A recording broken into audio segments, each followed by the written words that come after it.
Mapagpalang araw nga sa ating lahat at ang kwentong ito ay bawal tumawa. Bawal tumawa. Okay? Huwag kayong tatawa. Ano man ang mangyari, ha? Bakit yung mga biik pag naglalakad nakatungo? Bakit? Kasi nga nahiya sila, ang nanay nila baboy.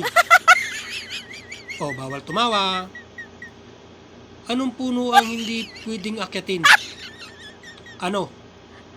Ay di yung nakatumba. Bukod sa punong nakatumba, anong puno ang hindi pwedeng akyatin? Ano? Ay di putol. Bawal tumawa, ha?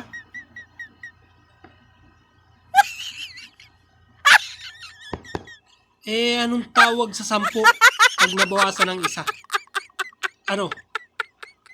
Ay di 9 na lang. At ayun nga, at kung hindi pa kayo nakashare, at hindi pa kayo nakasubscribe, at hindi pa kayo nakalike, palike and share na po tayo dito sa ating channel nito. At pakipindot na rin po ang notification bell para updated po kayo sa ating mga video ina-upload. At maraming salamat po sa inyo.